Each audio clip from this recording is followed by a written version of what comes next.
Como todos los miércoles, nuestra mesa de análisis, aquí están con nosotros Ramón Alberto Garza y Salvador Borrego. Ramón Alberto, buenas noches. Gregorio, buenas noches a ti, auditorio. Gracias por estar con nosotros, Salvador.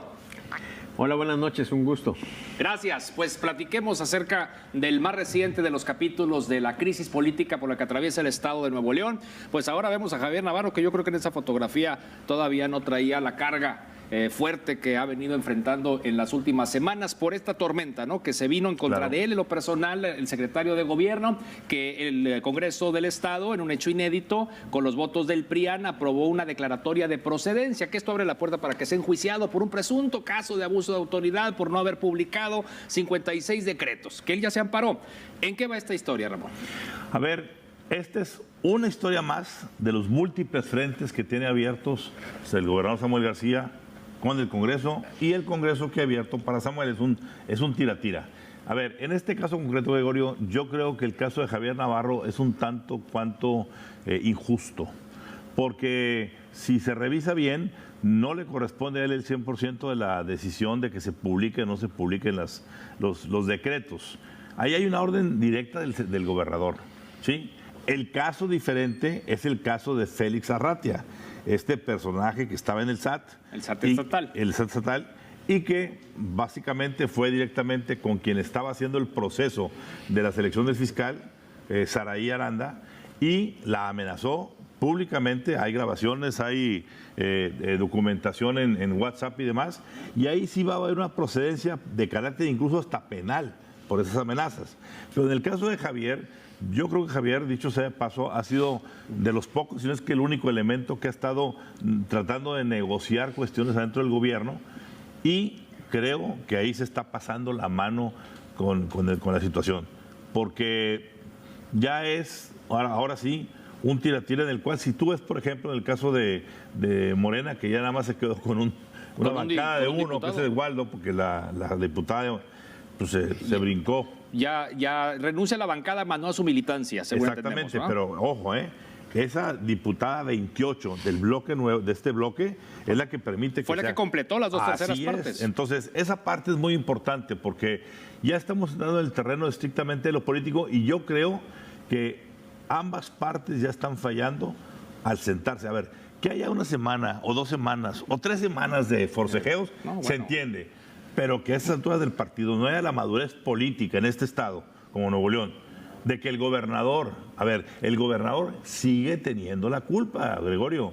Cada día, no cada semana, cada día sale con una novedad. Ahora con toda esta cuestión del famoso viaje, a raíz de que lo nombraron el elemento internacional de la CONAGO, de la agonizante CONAGO, que no existe. Que queda la CONAGO. Ahora está dando todo el pretexto para que agarre el mundo entero, comenzando el 11 de diciembre para irse a Italia. Perdón, a ver, el Estado tiene demasiadas urgencias. Si no tienes calmada a tu familia, no tienes forma de irte a buscar en ningún lado nada.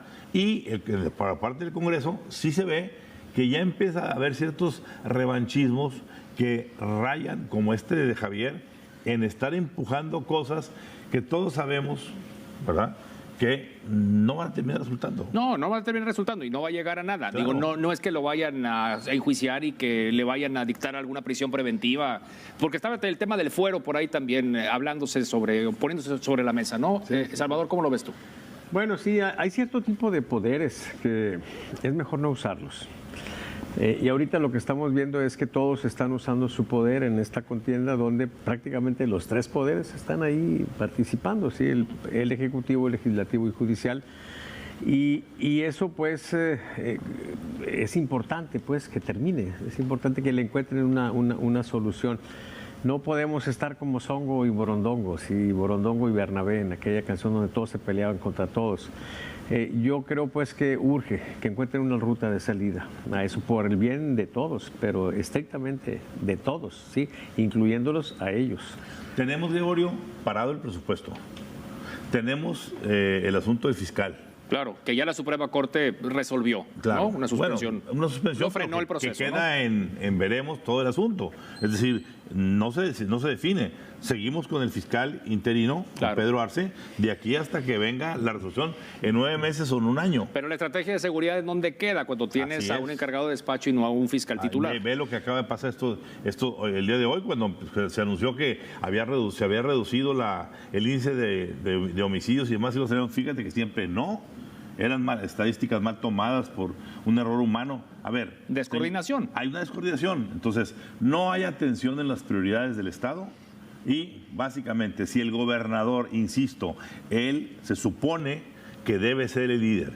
Si él manda, al matadero, a su secretario de gobierno, Javier Navarro. ¿De qué necesidad, Sin ninguna necesidad. Dicho sea de paso. Así es. Si manda al matadero a Félix Arratia, ex empleado del despacho de su padre, si pone a Carlos Mendoza de la UIF también en un predicamento, a ver, aquí ya se está saliendo, como dicen, el río de cauce, está saliendo de madre, como dicen, y alguien tiene que llamar a la cordura, pero comenzando por el gobernador. Pero se nos puede ir esto, ¿cuánto tiempo? ¿Cuánto tiempo le dan a esta crisis política? ¿Cuánto tiempo más? Ojalá, no sé, es difícil entenderlo, pero yo sí creo que es muy importante que se entienda esto. El que llame a la cordura será el que salga fortalecido. O sea, les conviene a todos tomar ese liderazgo. ¿Sí? El que se vio como líder en el Estado fue David Noel hace unos días, porque él fue el que trató de arreglar las cosas, no se consiguió. Entonces, yo creo que ahí hay una oportunidad, particularmente del Ejecutivo, porque creo que si lo hace de manera adecuada, puede conseguir que esto ya se calme y salir fortalecido. Hay una oportunidad. Tenemos si la aprovecha. Tenemos con el gobernador un problema de carácter, de genio. Y ese genio, si no lo controla, si no lo atempera, ¿sí?, va a generar muchísimos más problemas y esto se puede ir al infinito. Claro. Y los problemas de la gente, lo que tanto hemos dicho aquí, pues se quedan de lado. ¿No? Seguridad y movilidad, ¿no? Entre otros. Es un tema interesante porque el que agua que ya ceda platicábamos puede ser el que gane más, ¿sí? ¿Otra es vez? Como el que ceda puede ser el que gane más. Es como en el box y en el gancho al hígado. Sí, hay que recibir un golpe en la cara para poderlo dar. Siguiente tema, bueno, pues la marcha o la contramarcha, la del pasado 27 de noviembre, del pasado domingo. Bueno, como dijo Chicoche, ¿quién pompó? A ver. ¿Cuánto costó eso? Eso, la estimación, Gregorio, que está ahorita ya en la mesa, después de contabilizar la movilización de autobuses, que no fueron nada más camioncitos ahí de la Ciudad de México, fueron autobuses de 22 estados diferentes donde hay gobernadores de Morena, incluyendo una movilización, por ejemplo, de 10,000 gentes de San Luis Potosí, para señalar más o menos el tamaño. A ver, la estimación ahorita, Darío Celis el periodista publicaba una estimación de 1,800 y pico de millones de pesos. Mucha gente habla de que puede llegar hasta 2,000 millones. Yo te digo, a ver, toda esta cuestión que fue para el asunto de la reforma a la cuestión del INE, si costó 2,000 millones, ojo, se gastaron ya el 50% de los 4,000 millones que decían que hay que cortarle al INE. Perdón, en una marcha te gastas 2,000 millones de austeridad republicana y franciscana. Para cortarle 4,000 millones al INE, pues mejor use ese dinero para apuntalar la democracia, no para darle aire y viento al ego del mandatario que trae ya pues una consigna. Esta fue el arranque oficial de la campaña presidencial 2024. Y no va a ser la última marcha del presidente. No, pero por supuesto que no va a ser. Bueno, quizá hemos dicho aquí, acuérdate que hemos dicho aquí, quizá el presidente de un momento dado se va a bajar para poder regresar como presidente de Morena cuando venga su corcholata favorita. Pero por lo pronto, estoy de acuerdo contigo, no va a ser la última. Ojo, lo más preocupante, a nivel mundial, esto está generando alarmas muy serias. Recordemos, el Washington Post ya sacó algo. Al artículo primero del New York Times sobre la venezolanización de México, se suma ahora este artículo que comentas del Washington Post, donde dice, el proyecto democrático de México está en peligro, cuidado. Entonces, hay demasiadas señales que indican que algo está pasando, y yo sí insisto lo que he venido diciendo aquí en esta mesa de manera reiterada. En las próximas semanas o meses, el papel de Estados Unidos, no únicamente por la democracia, por la energía, ahora por el maíz y pasado mañana por lo que se acumule en la semana, se nos va a venir encima y ahí va a haber el manotazo que quizá vaya a poner un zape a esta cosa. Lo veremos en las mediciones del doctor Borrego en el siguiente bloque, pero del total de participación que hubo, 1.200.000, como dijo Claudia Sheinbaum, ¿cuántos serían acarreados y cuántos, digo que nos queda claro que sí los hubo, y cuántos habrían ido de manera legítima? Porque también escuchamos testimonio de gente que, pues, que sí lo quiere, y digo, y tus mediciones también indican que tiene un porcentaje de aceptación, doctor. Bueno, yo no tengo elementos como para poder establecer esa proporción. Es claro, pues, viendo los camiones que pues un porcentaje muy considerable fue gente acarreada.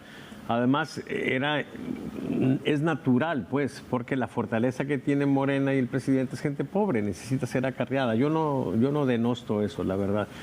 Lo que sí es interesante es que, como diría Kipling, el autor del libro de La Selva, aquí lo que tuvimos, dados los números que vamos a ver al rato, fue una enorme faena y vil cosecha, sí.